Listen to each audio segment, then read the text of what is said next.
আল্লাহ রাসূল সাল্লাল্লাহু আলাইহি ওয়াসাল্লাম বলছে, প্রথম মিনিট নাফরমানের কবরে যখন ফেরেশতারা তাকে ছেড়ে দিয়ে আসবে, প্রশ্নের জবাব দিতে পারবে না।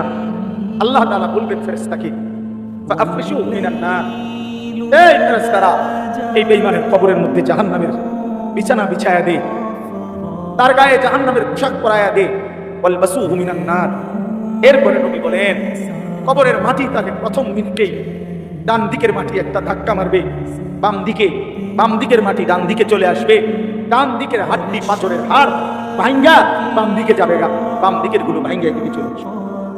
আল্লাহ বলে, বন্ধু আপনি এবার বলে দেন, জান্নাতের কথা শুনে যদি আমার কোনো বান্দা মনে মনে ভাবে যে আল্লাহ কথা তো ভালো, জান্নাতে তো যাওয়া দরকার, যাইতে তো মন চায়, তা আমি যে পরিমাণ গুনাহ করছি হুজুর, যে পরিমাণ নাফরমানি করছি, আমি কেমনে যাব? আমার তো গুনাহ অনেক বেশি। আল্লাহ বলেন, নাব্বি ইবাদি আন্নী আনাল গফুরুর রহিম। বন্ধু বলে দেন, বান্দা গুনাহ যত বেশি হোক কোনো অসুবিধা নাই, আমি আল্লাহ গফুর রহিম, আমি চূড়ান্ত ক্ষমাশীল, আমি চূড়ান্ত দয়াবান। আসমান পর্যন্ত যদি গুনাহ পৌঁছে যায়, কসম আল্লাহর আমি ওয়াদা দিলাম মাফ করুন। শুধু গুনাহ ছেড়ে দাও, আমার কাছে ফিরে আসো, চোখের পানি ফেলে মাফ চাও, আর করবা না, ওয়াদা দাও আমি 90 বছরের গুনাহ একসাথে মাফ। তোমার জন্যই তো বানাইছিলাম জান্নাত বান্দা, আমি রাখতে দিয়ে লাভ, আমি তো দিতেই চাই। ওয়া আন্না আযাবি ওয়াল আযাবুল আলীম।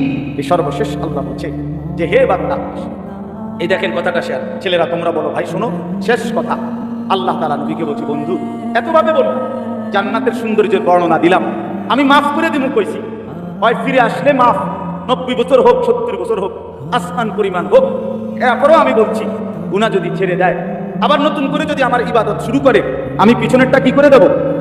এরপরেও যদি কেউ গাদ্দারি করে, গাদ্দারামি করে, আল্লাহ বলে আমার কথা পাত্তা না দেয়, তো আপনি তারে বলে দিয়েন, আন্না আযাবি হুয়াল আযাবুল আলীম।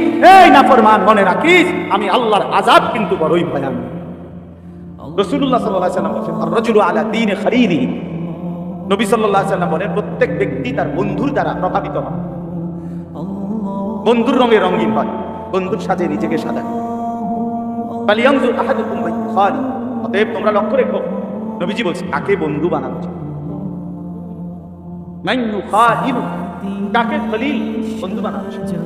ও আমার ফ্রেন্ড, তো তারে দেখলে তো বোঝা যায় তুমি কোন রকম, তার চেহারা, চুল, লেবাস, তার কথাবার্তার রং দেখলেই আন্দাজ করা যায় তুমি কেমন।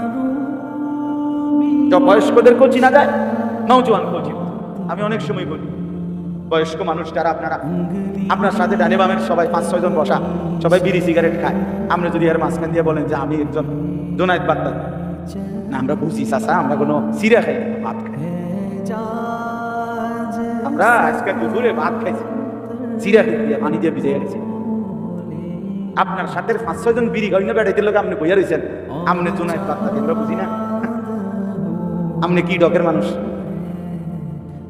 বুঝেন নাই? হ্যাঁ, এটাই বাস্তব। বন্ধু দেখে মানুষ চিনা, সঙ্গী দেখে মানুষ চিনা, সঙ্গী দেখে মানুষ চিনা। রাসূলুল্লাহ সাল্লাল্লাহু আলাইহি ওয়াসাল্লাম বলেছেন, লা তুসাহিব ইল্লা মুমিনা, মুমিন ছাড়া কাউকে বন্ধু বানাও।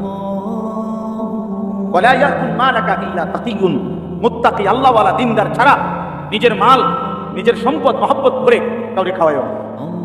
টাকাই পয়রা বিপদে পয়রা কোনো কারণে হইতে পারে, তার ভয়ে, তার আতঙ্কে, তার প্রভাবের কারণে তারে কিছু খাওয়াইলাম, দূর খাওয়াইলাম, কিন্তু আরেকটা হইলো আন্তরিকতা নিয়ে, মহব্বত নিয়ে, দরদ নিয়ে, ভালোবাসা নিয়ে। রাসূলুল্লাহ সাল্লাল্লাহু আলাইহি ওয়াসাল্লাম বলেন, খাওয়াইবা তাকে যে তাকি মুত্তাকি, যেন আমার এই সম্পদটা, এই টাকাটা যার পিছনে ব্যয় করলাম কাজের লোকটা নাম, আর আমি দেখি সিটার বাটফার, তো এই বাটফারটা খাওয়াই আমার লাভ, বুঝছেন না কথা? আমি দেখতেছি, আমি দেখি যে কথায় কথায় গালি দেয়, বিড়ি সিগারেট খায়, টেলিভিশনে নাটক সিনেমা দেখে, আর আমার সাথে জড়িত, আল্লাহর নাফরমানির সাথে জড়িত। এই নাফরমানির পিছনে আমার সম্পদটা খরচ করে ফায়দা নেই। আল্লাহ আমাদেরকে বুঝার তৌফিক দান করে।